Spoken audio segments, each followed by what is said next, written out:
A good place to put it, you think? I don't think we need to break it. Well, I haven't germinated anything out here yet, but Just for your head, so we can always move some of the plants are outside out here and germinate those inside if we need to. Yeah.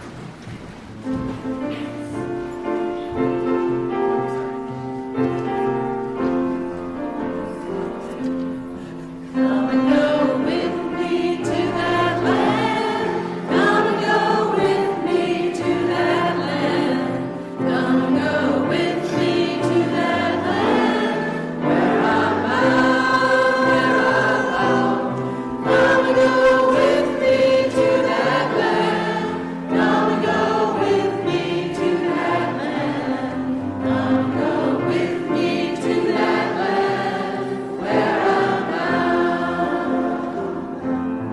There'll be freedom in that land. There'll be freedom in that land. There'll be freedom in that land. Where I'm bound, where I'm bound.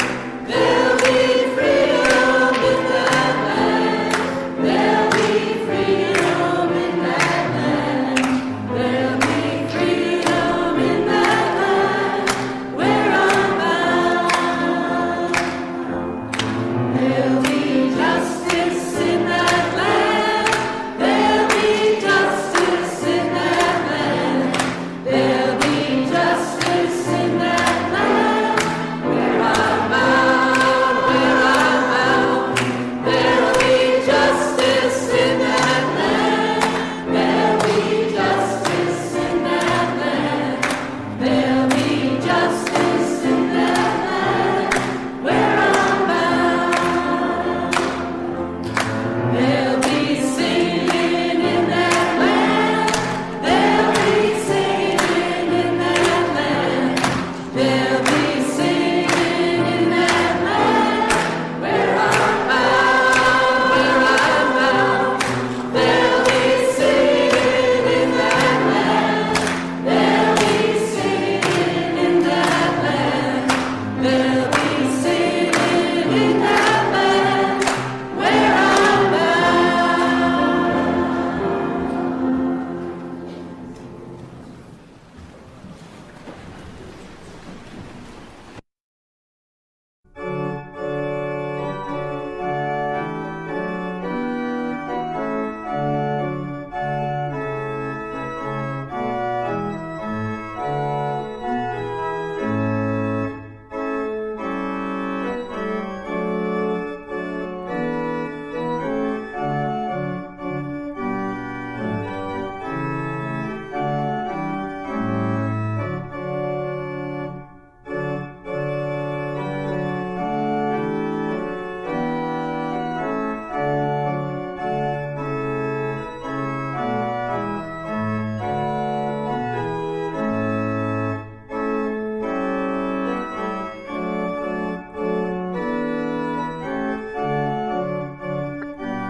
Keep going.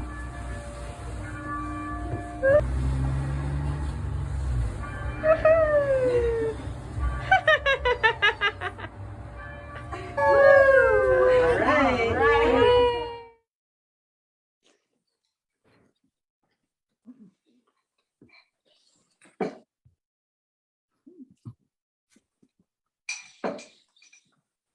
Good morning. And as we begin this service, we acknowledge that we are gathered from across traditional lands of the Western Abenaki people, and we pay respect to their elders, both past and present.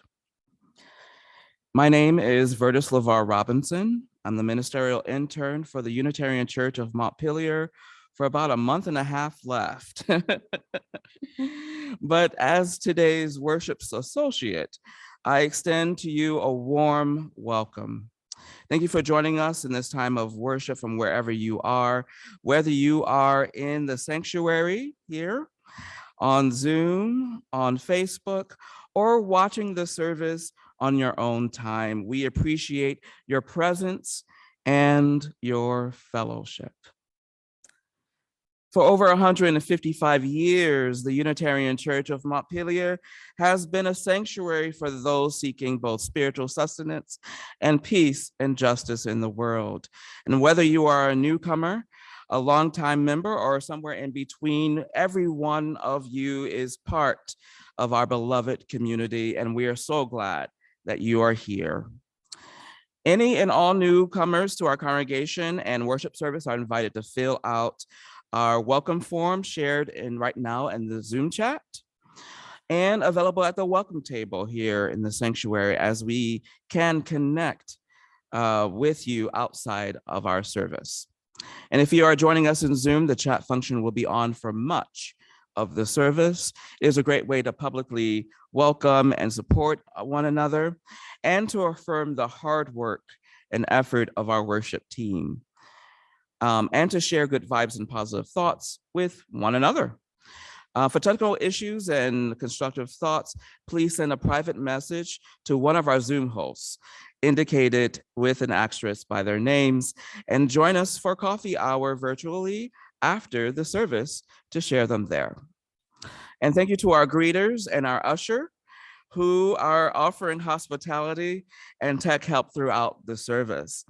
And additionally, on Zoom, click on the live transcript button wherever it lives on your screen for increased accessibility. So I invite you now to take a moment to turn your video on and go into valid gallery view. And we're going to turn the gallery on the gallery view here in the sanctuary so we can all see you as well. And if you're here in the sanctuary, let's greet each other with a warm smile and a wave hello, and do the same on Zoom.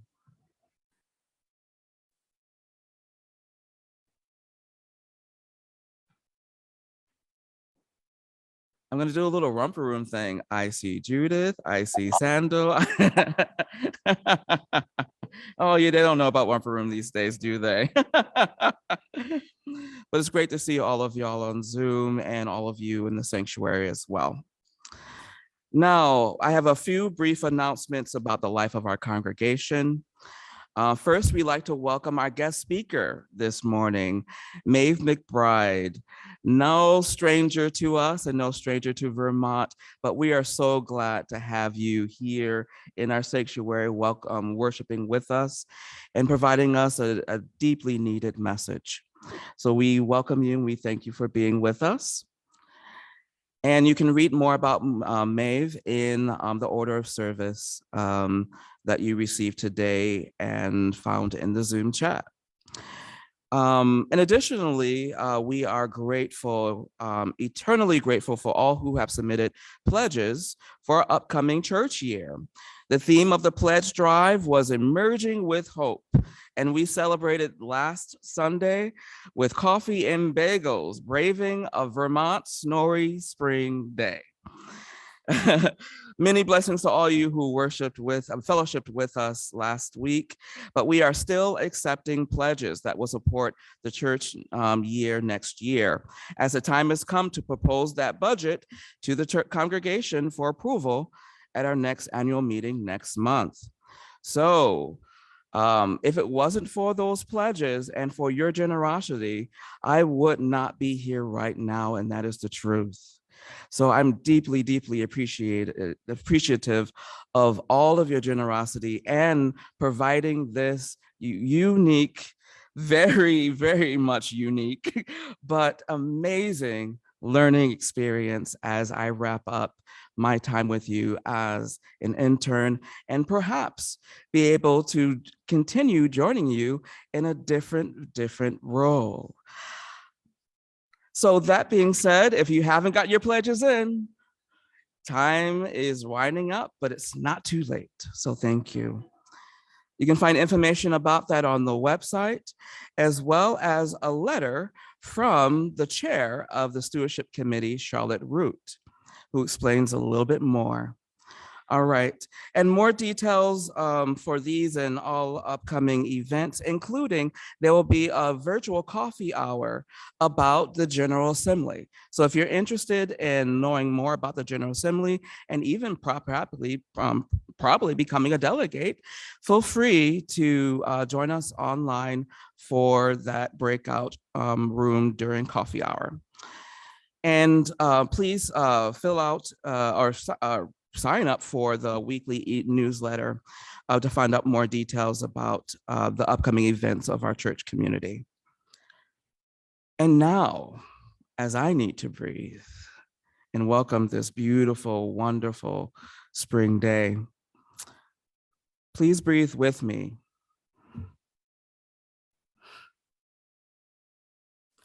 As we enter more deeply into our worship service with our prelude, which was selected by our guest speaker.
Our opening words are ancient words, Old Testament words. It's okay. Psalm 8. But I'm going to read Eugene Peterson's version from his book, The Message, the Bible in Contemporary Language. God, brilliant Lord, yours is a household name. Nursing infants gurgle choruses about you. Toddlers shout the songs that drown out enemy talk and silence atheist babble. I look up at your macro skies, dark and enormous, your handmade sky jewelry, moon and stars mounted in their settings. Then I look at my micro self and wonder, why do you bother with us? Why take a second look our way? Yet we've so narrowly missed being gods. bright with Eden's dawn light. You put us in charge of your handcrafted world, repeated to us your Genesis charge, made us stewards of sheep and cattle, even animals in the wild, birds flying and fish swimming, whales singing in the ocean deeps. God, brilliant Lord, your name echoes around the world. Please rise in body or spirit and join me in singing our opening hymn, Wake Now My Senses. It's number 298 in your gray hymnal, and we'll be doing 1, 3, and 5, the verses.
And now we will light our chalice, symbol of our Unitarian Universalist faith. As UCM member Harris Webster lights our chalice here in the sanctuary, we invite you to join us in lighting a chalice at home if you have one nearby.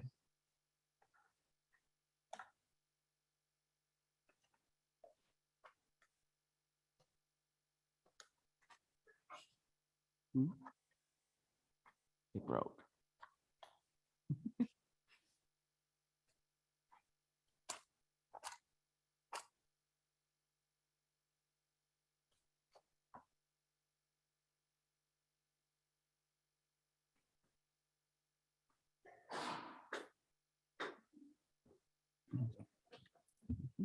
Great, thank you. And we light this flame, the enduring symbol of our collective commitment to lead with truth and compassion. Now, please join me in saying these words of affirmation adapted from the Universalist minister L. Griswold Williams. Love is a doctrine of this church.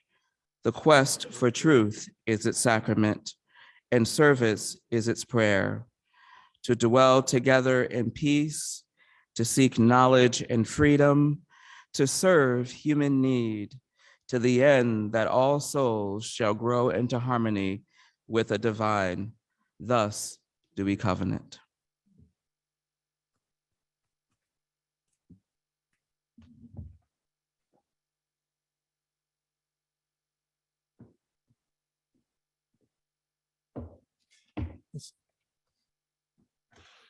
This being Poetry Month, I've selected 3 poetic quotes from the book, All We Can Save. My heart is moved by all I cannot save. So much has been destroyed. I have to cast my lot with those who age after age, perversely, with no extraordinary power, reconstitute the world. That was by Adrian Rich. Science tells us it's not too late, but we have to pull hard every day together to make a difference. You don't have to know where we'll end up. You just have to know what path we're on. By Kim Cobb. In our time of disturbances and radical change, we are crossing a threshold, a portal or an unseen hedge from one world to another. It could be said that the bridge is either collapsing beneath us or being made as we walk together in the long twilight hours when one civilization gives way to another. By Janine Marie Haugen.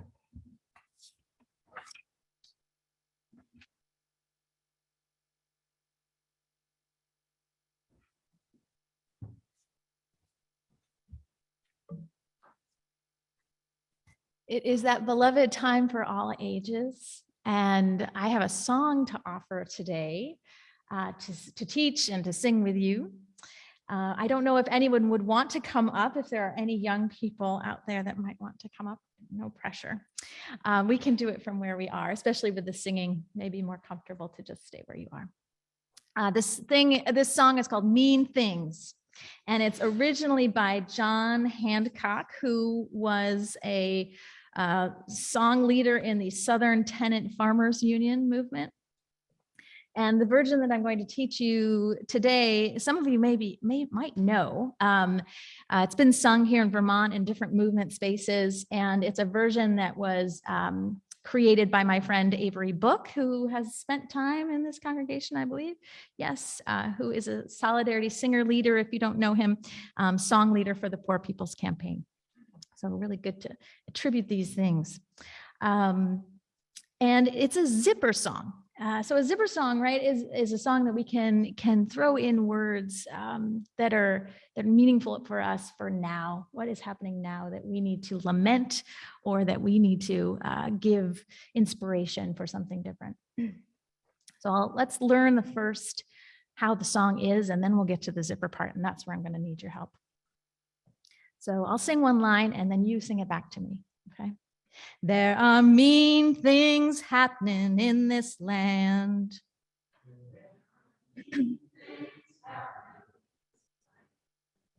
There are mean things happening in this land. There are mean things happening in this land. But the movement's going on. But the movement's going on. Yes, the movement's going strong. Yes, the movement's going strong. There are mean things happening in this land. There are mean things happening in this land. Shall we do the whole thing through one time? Okay. There are mean things happening in this land. There are mean things happening in this land. But the movement's going on. Yes, the movement's going strong. There are mean things happening in this land. You have it, my friends, you have it. So now let's zip in some words. I think we should maybe for our time do 2 words. Some mean thing that's going on. What is the big mean thing going on in the world right now we could think about? War. There is war happening in this land. There is war happening in this land. But the movement's going on. Yes, the movement's growing strong. There is war happening in this land. Anger. There's a lot of anger happening in this land. There's a lot of anger happening in this land. But the movement's going on. Yes, the movement's going strong. There's a lot of anger happening in this land. Now we're going to switch it. Switch to the positive. There'll be justice happening in this land. There'll be justice happening in this land. 'Cause the movement's going on. Yes, the movement's going strong. There'll be justice happening in this land. That has another good thing that's happening right now. Happening in your home, happening in this congregation. Hope. There'll be hope happening in this land. There'll be hope, it's a verb, happening in this land. 'Cause the movement's going on. Yes, the movement's going strong. There'll be hope happening in this land. There. Whoa, so many. We gotta pick one. How about we go with change? There'll be change happening in this land. There'll be change happening in this land. 'Cause the movement's going on. Yes, the movement's going strong. There'll be change happening in this land. I picked change because last night I had the opportunity to see Octavia's Parable of the Sower in Boston. And Octavia says, God is change.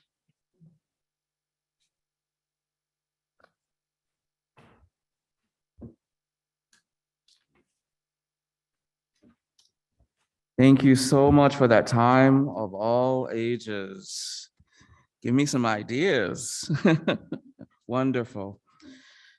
Generosity is a spiritual value that is central to our personal well-being and the well-being of our church community.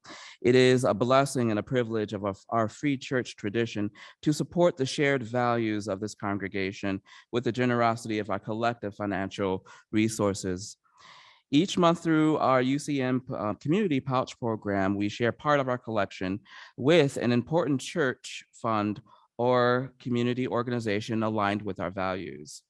And during the month of April, our community pouch recipient was the Vermont Interfaith Power and Light.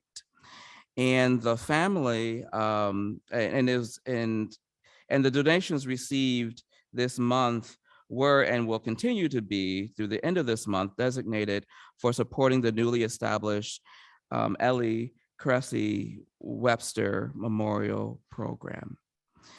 And the family of Ellie Cressy Webster wants to thank all UCM members and friends for their contributions to this month's community pouch.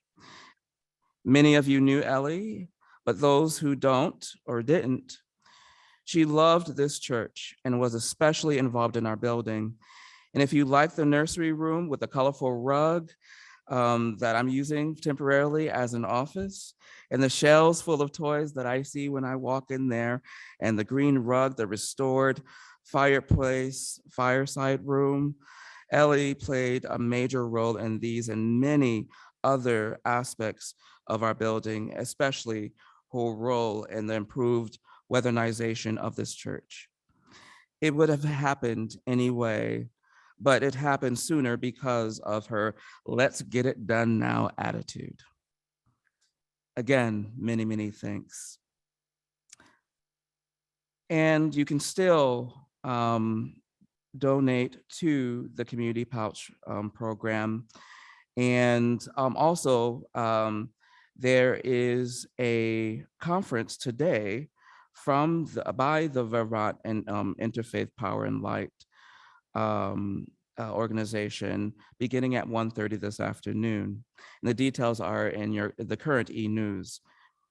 So your contribution to the UCM Community Pouch would directly impact and support this work.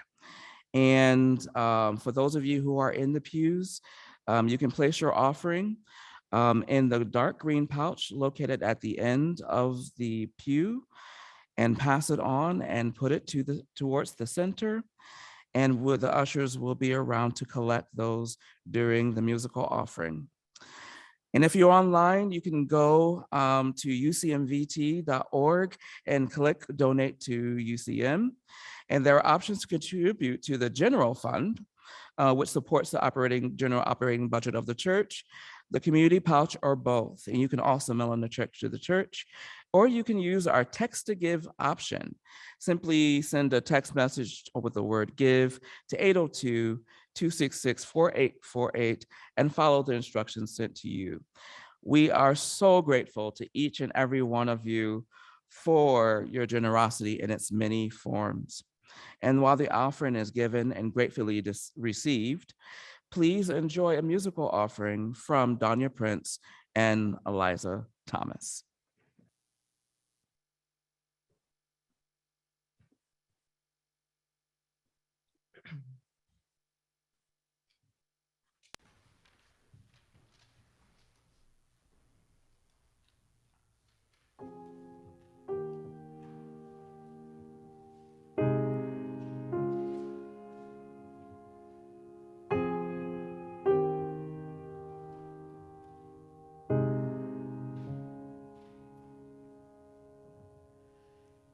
Enter the wild with care, my love, and speak the things you see. Let new names take and root and thrive and grow. And even as you travel far from heather, crag, and river, may you, like the little fisher, set the stream alight with glitter. May you enter now as otter, without falter, into water. Look to the sky with care, my love, and speak the things you see. Let new names take and root and thrive and grow. And even as you journey on past dying stars exploding like the gilded one in flight, leave your little gifts of light. And in the dead of night, my darling, find the gleaming eye of starling, like the little aviator. Sing your heart to all dark matter.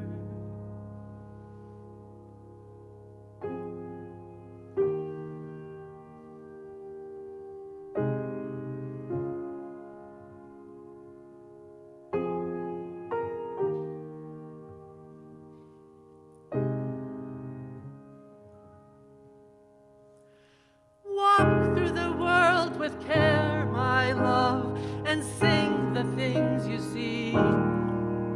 Let new names take and root and thrive and grow.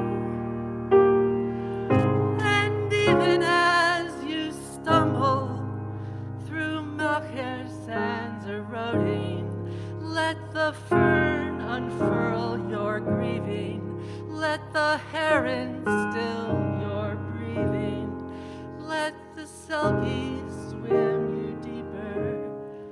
Oh, my little silver seeker.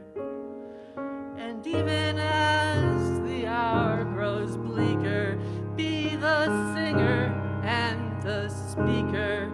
And in city and in forest, let the larks become your chorus.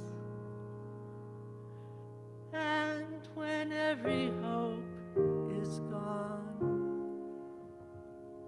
let the raven call you home.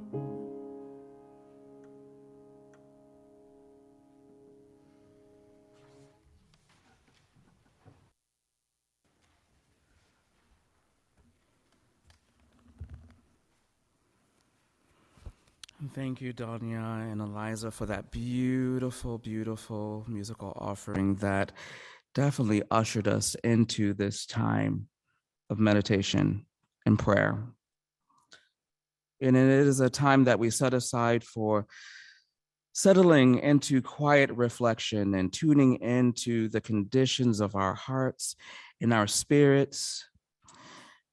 And we begin by acknowledging the joys and sorrows that we bring with us into this time of worship. All that we celebrate and all that we bring with us in our hearts, we are not alone in celebrating those joys and all that we grieve and all that weighs heavenly in our hearts. Today, you are welcome to not be alone in those griefs, those pains, and what weighing you down this morning. We're here together, and we are thankful for that. Today, you are welcome to share your joys and concerns if you're online in our Zoom chat or Facebook comments, and offer one another care and support there. For those who are gathered here, look around you. See that you are not alone and feel that as well.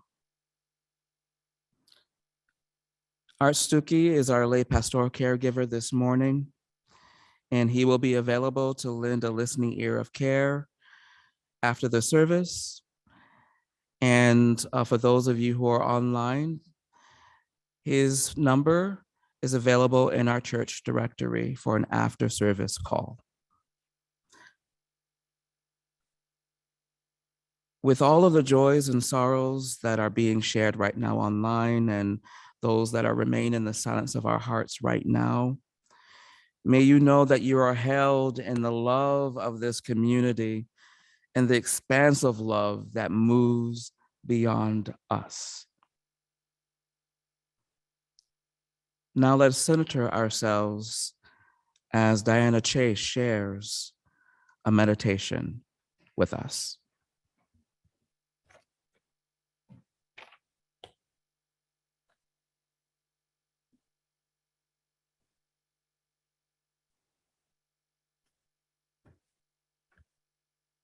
We are not separate from nature. We exist on the sunlight that is captured by plants. The world is a circle of matter and energy. The sun shines on the earth, and some of the sunlight bounces right off, and some of it is retained for a while. Winds blow. Water freezes and thaws and evaporates and falls to the ground and runs downhill. Geysers erupt. And within that circle, there is a smaller circle, the circle of life that depends on the intricate patterns of the larger circle. And the circle of life includes algae and phytoplankton photosynthesizing, taking the sun's energy and transforming it with just the right amount of water into the chemical bonds of carbohydrates and proteins and fats. And there are larger plants, and there are animals consuming the plants, getting their solar energy indirectly through the plants rather than directly from the sun. And the animals are trampling the earth and carrying nutrients to new places and reproducing and dying and being consumed by other animals or by bacteria and fungi. So the energy keeps cycling in intricate patterns. And then within that circle of life, there's another circle for human beings and human civilization, for our homes and our communities and our knowledge and our traditions. And our human circle is inseparably connected and deeply dependent on the other two circles and on the annual rhythms, the recurring patterns of how the sun shines in the sky and the winds blow and the water freezes and thaws and falls to the ground. Let us always be thankful for the food on our tables and the sun that fed it and the rain that nourished it.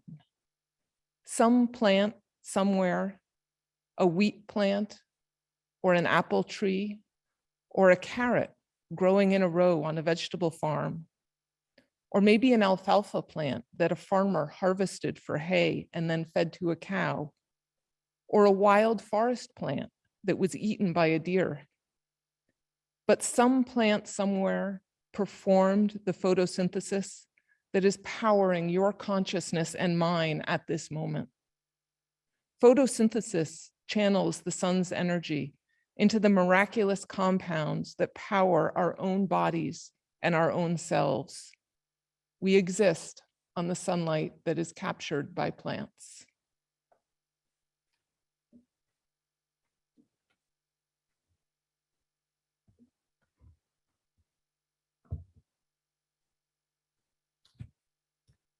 Thank you. Now let us join in a time of quiet meditation, at the close of which we will sing Spirit of Life. And when we do, you can join in song, movement, or both.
It's Poetry Month.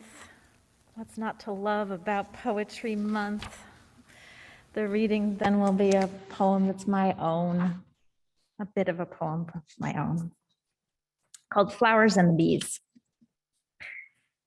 We planted a cardinal flower years ago in the backyard. Despite ample nursing, it died. So we thought. But a couple of growing seasons later,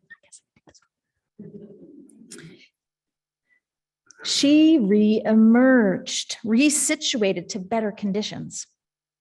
A water-loving plant, she took root under the drip line of our roof in part shade, gravelly soil, zone 4, and this, next to the noisy sump pump that periodically gushes with water, keeping our basement dry in what is still a wetland, subdued for now into houses, lawns, concrete. Curious, I thought. Cardinal flower, you like the sound of flowing water, don't you? Need the sound In the wild, I've only ever seen you along the banks of streams, a solitary beacon of radiant red. Perhaps the nursery could modify their directions. Part shade, gravelly soil, zone for happiest within earshot of moving water. So fantastical, you say? Let me tell you of the flowers longing for the hum of bees. Intuition is sometimes confirmed by science, legitimized by scholarly articles. Take this one. Flowers respond to pollinator sound within minutes by increasing nectar sugar concentration. L. Hadney et alia 2019.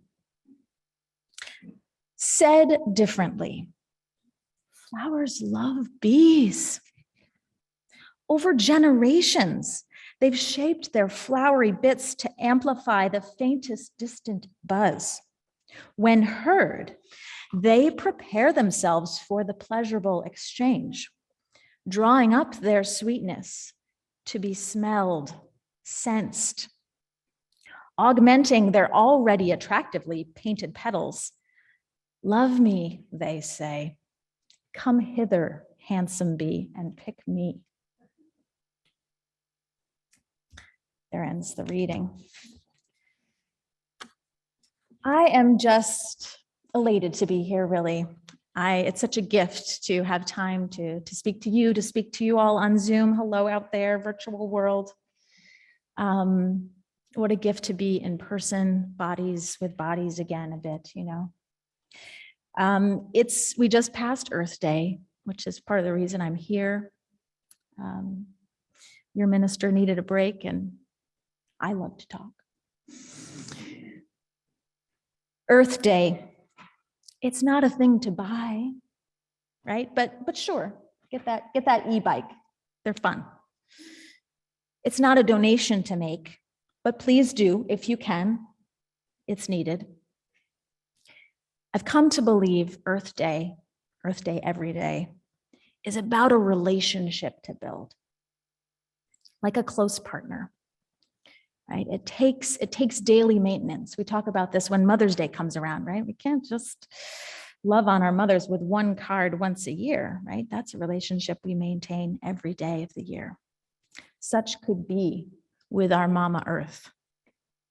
I wanted to share with you a couple of stories of nature connection. And I'll start with one that happened just this last week. It's a story of now.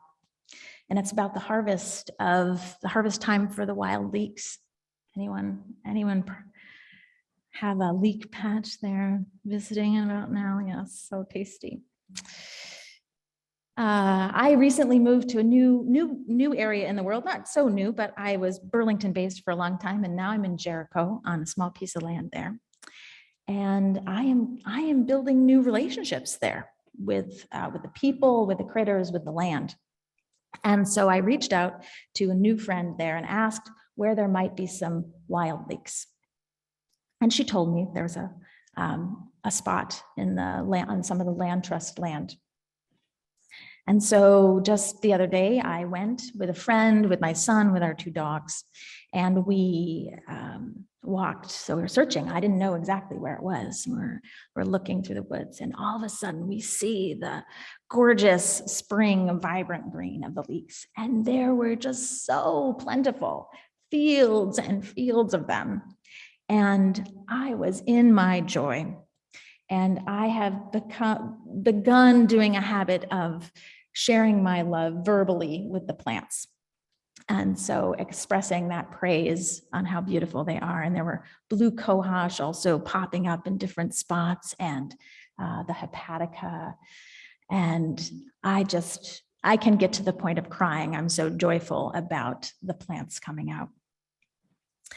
And we harvested some. There seemed to be plenty. And we took some leaves, my friend and I, enough to make some pesto for our dinner that night. And it was a beautiful afternoon. Still very cold, but it was a beautiful afternoon. And we came home, and had one of those experiences. Maybe if you're on social media, you've had this experience where you come home and I'm scrolling through my Facebook feed and there's a thing about wild leeks from a friend of mine. And she had a little video, and she's a plant person, and I respect her a lot. And she's based in a different place in the world, though, in New York. And in this little video, she was saying how endangered the wild leeks are, and how we wouldn't want the wild leeks to become the catastrophe of the things that we've lost, like passenger pigeons. And my heart just fell, you know. I mean, I want to do the right thing. I don't want to take from an endangered plant. And she had this, you know, she said we should only take 1 leaf every 100. I thought, okay, well, there were definitely more than 100 there. You know, but I was noticing those familiar feelings, right, of guilt and shame. And I think this happens a lot with environmental stuff. We're kind of told, don't do this, don't eat that, do this, do that, but don't do that. And then it changes and you're like, what am I? And so I was in this muddle, and a little, what I like to call a miraculette happened. You might call it a coincidence, that's fine too. But I like to attribute it to my co-piloting with God. And I took out my Braiding Sweetgrass book because I knew that this was an inspiration. I've heard it, I see those fingers. It's an inspiration for many of you here. It's an inspiration for me. It was inspiration for what I wanted to share with you today. And I happened to open to the exact page that was the Honorable Harvest, where she's talking about harvesting ramps, you know, walking from her home out to the wood patch. And there's so much for me, I think, and for us, if I can be so bold to say us, to learn from Robin Wall Kimmerer and from the original inhabitants of this land. And what I gleaned from those few pages was about asking. She asked the leeks, and she listened. She goes out and she digs up a few, and they look all withered and sad. And she put them back and she went home. She also had a need for food and medicine and for a connection for her far-flung daughters who were going to come back, and she wanted to feed them the leeks. She wanted, quote, the leeks to them to have the leeks so that, quote, they will always carry the substance of home in the mineral of their bones. That's important stuff. So she went back a couple weeks later, and there had been enough time, there had been enough sunlight, the photosynthesis had happened. And now when she dug up a few leeks, they were plump and beautiful, and she harvested for her family.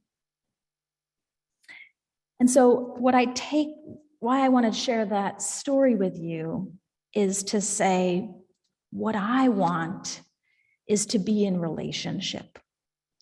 I'm tired of the rules. I'm tired of the do this, do that. I want to spend my time building relationships and learning from people like Robin Wall Kimmerer.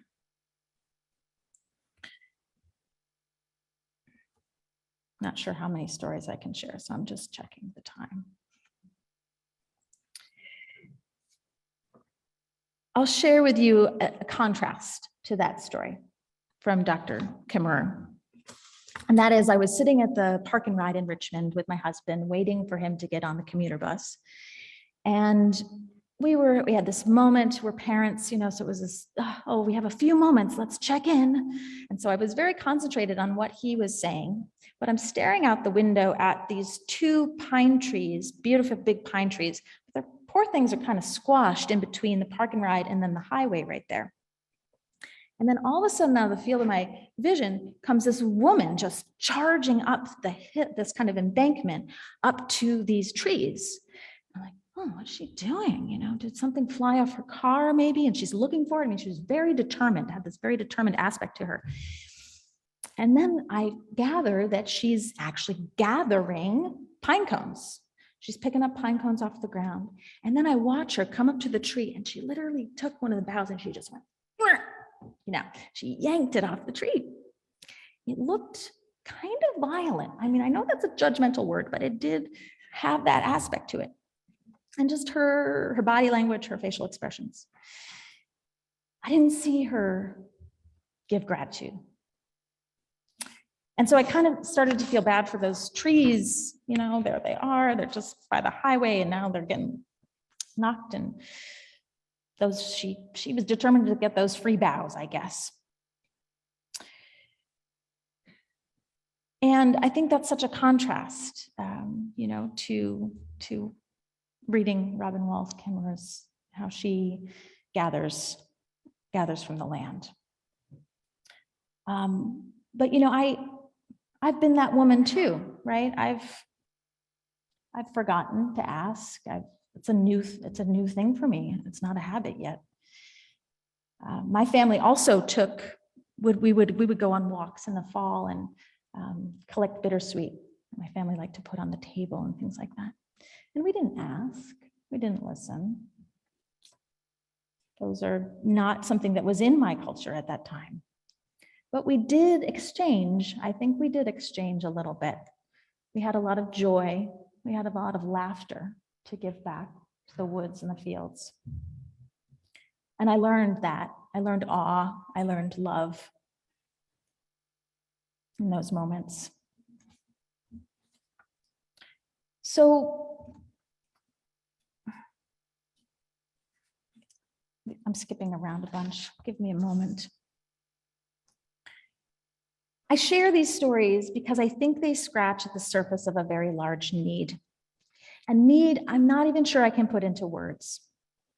A culture shift kind of need. And it's also a very personal need. And I really do think if we met that need, we might just bring about a transformation to our whole way of being, our whole way of taking, of consuming, of living. Because we do have to take, we're animals after all. Many of us, I think, in this culture have lost so much of the relationship to our plant and animal neighbors. There is such separation. We might find ourselves out in nature, but are we finding ourselves really of the nature, to the nature, with the nature? And not only do we need to heal our separation from Mama Earth, but I think we need to heal and reorient from a mindset and cultural frame of domination, right? There was nothing telling that lady that she couldn't just go up there and take those boughs from those trees. It's why I chose actually to start off my time with you with that Eugene Peterson version of Psalm 8. It's quite a contrast to the New International Version and the version in the Bible that my son was gifted in UURE classes, right? I don't know if any of you know it, you could look it up at home, but instead of stewards being a little less than God in Eugene's version, in the more traditional, I guess, versions, humans are rulers over or have dominion over. We can't do that anymore. I'm not here for that. I'm not willing. No, thank you. And I recognize I'm a work in progress, right, in this domination, dismantling this domination thinking and rekindling a relationship. Because I forget sometimes to love on the giant maple tree that's in front of my house. And I forget to thank her for all the kindling she provides. We had a fostered milking goat this fall, and most mornings when I would milk her, I would thank her and give her extra scratches and pets. And then there were some mornings where I forgot to do that. Some meals I lead my children in popcorn-style remembrance of the animals and the plants either taken for food or who labored for our food. Thank you, worms. Thank you, Brando the cow. Thank you, Farmer Beth, all of those things. And yet saying grace wasn't really a habit or part of my culture growing up, so it doesn't come easily, doesn't happen every day. Sometimes it feels like paddling against the current. Am I right, fellow earth lovers? It feels like paddling against a current sometimes. And some days I'm up for it for kind of this adventure spirit, and other days I long for a bit more support, a bit more wind in my sail, from family, from y'all, from community, from our culture. I'd like to imagine another world where that bough harvesting lady, where I saw her pause and say a prayer, where maybe she came with a little cup of compost tea, and poured it on the tree. Maybe she did these things and I just didn't happen to see her. I can hope. I can also imagine a world where that's the truth. Maybe you, dear friends, fellow earth lovers, maybe you can help me manifest that each and every day. Amen.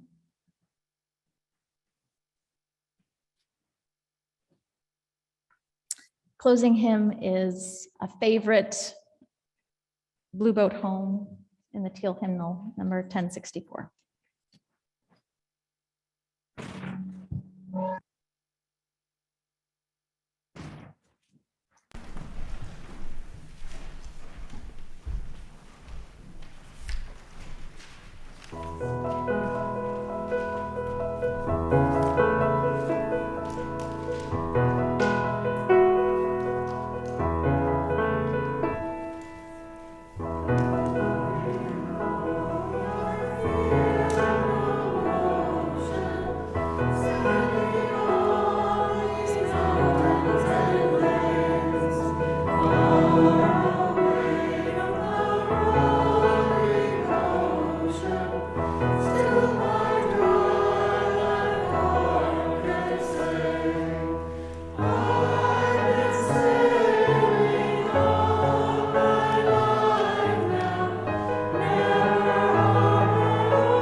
draw our service to a close, we extinguish the chalice and carry within each of us as healing flame the warmth of community and the spark of hope into the days and the week ahead.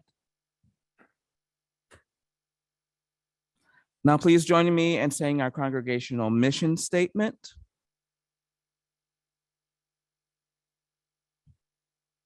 We welcome all as we build a loving community to nurture each person's spiritual journey, serve human need, and protect the earth, our home.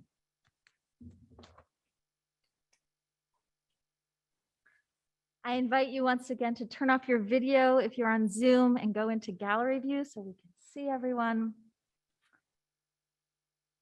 Good people, good and broken people, people of the earth, stewards, life keepers.